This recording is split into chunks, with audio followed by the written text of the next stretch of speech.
Hey, this is the C&D channel. I'm Chris, this is Dave, and this is MMA for you. We're going to be doing our predictions for Strikeforce Heavyweight Grand Prix Final, which is going to happen on May 19th on Showtime, with the prelims going to happen on Showtime Extreme. What do you think about this card, man? It's Showtime. Well, it's not a bad card. It's very interesting, but you know, it's if I read 1 to 10, probably 7. How about you?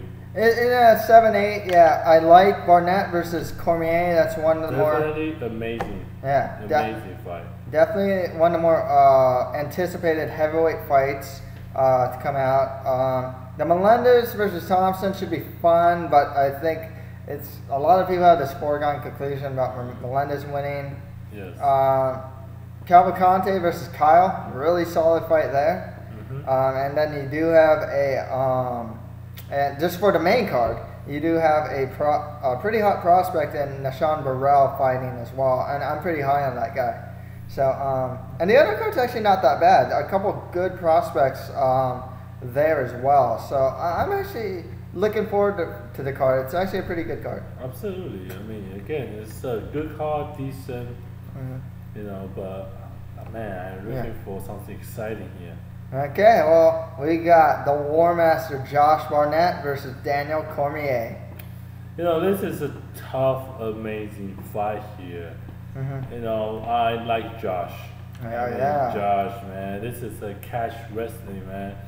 The only problem I concern with Daniel is Olympic level, but I think, you know, Josh is coming different way, okay? He's catch wrestler, you know, he's strong wrestling, he has really good top control.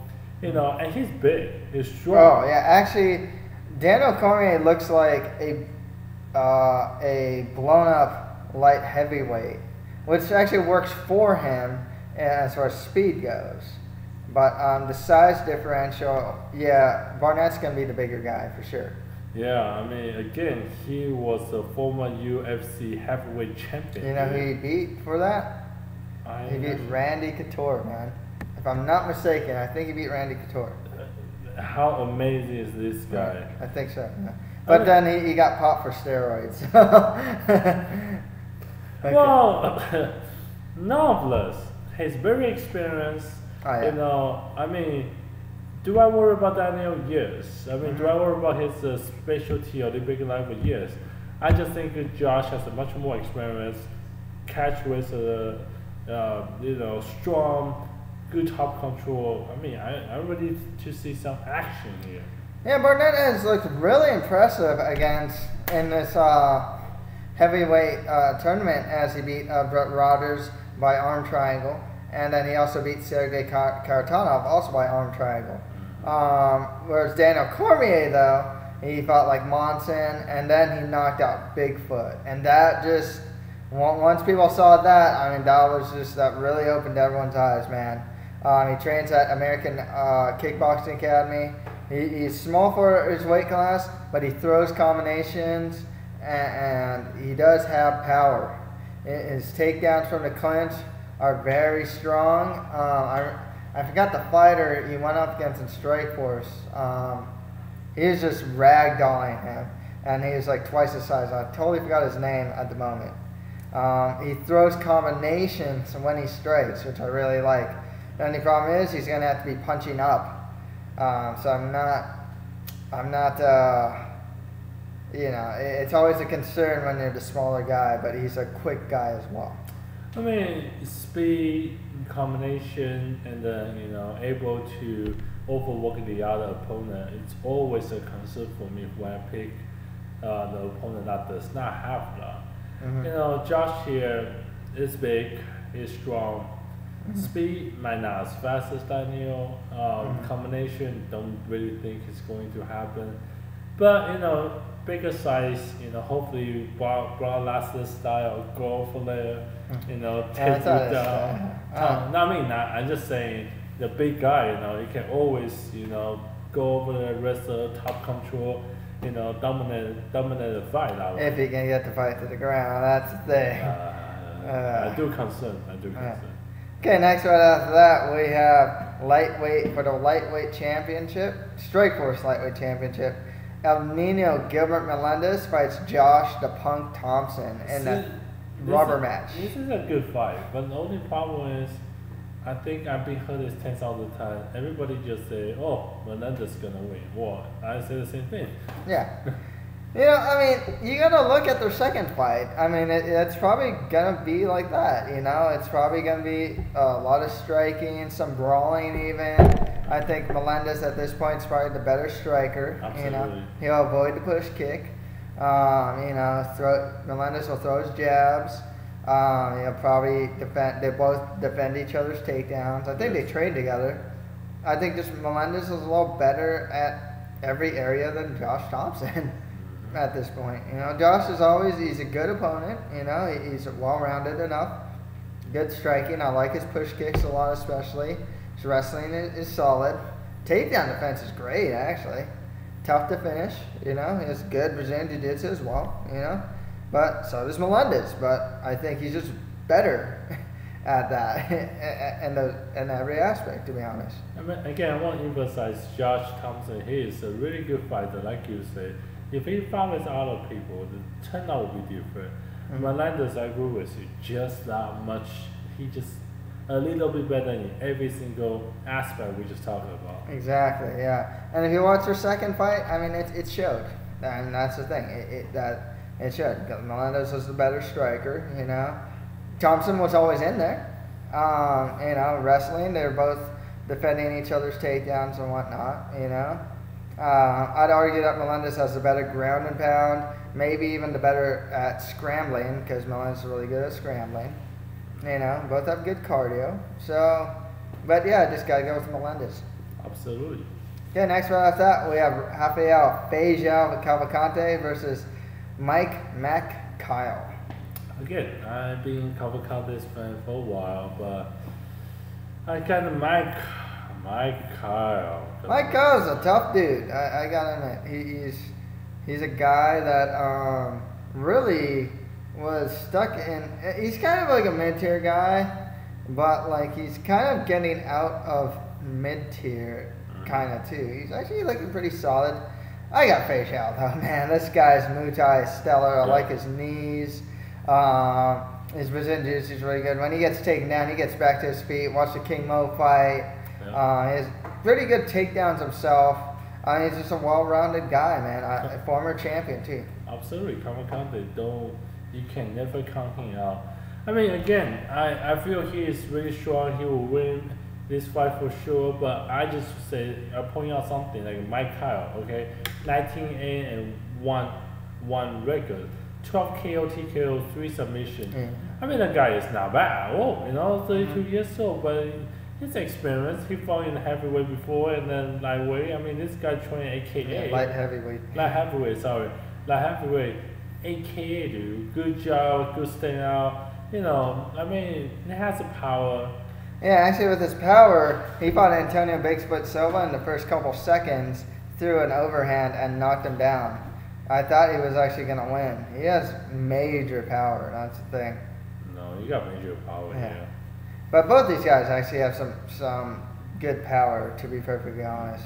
Well, Cavalcante though, it's a very strong opponent. Hopefully, Mike Kyle pull him up. Yeah. Both these guys, yeah, and actually with Cavalcante, I think he's coming off a pretty long layoff. So I'm kind of let me think. I think they're both coming off the same layoff actually. I believe Mike Kyle fought Rogerio de Lima and beat him on the same night that Feijao beat Yoel Romero. So they'll both. It'll be very interesting to see how that layoff turns out. Okay, and finally on the main card we have Nah-Shon Burrell versus late replacement Chris Spang. Actually, Nah-Shon Burrell is supposed to fight Bobby Volker, but now it's Spang versus not Andreas the Shove, his brother. I think it's his brother Chris Spang. Okay. I mean, leg replacement, man, it's scary as hell. But he replaced for Bobby, but he's not bad. It's not bad. He's a 4-1 record. I mean, it's not bad at all. I mean, why I say he's scary as hell? Because he gonna get beat up pretty badly. I don't know. Burrell's not the type of guy to beat a guy very badly. I mean, gosh, the guy with 6-5 win streak, you know, his prospect, very athletic, you know, very. Yeah, he's only 22 years old. God, a good striking, you know.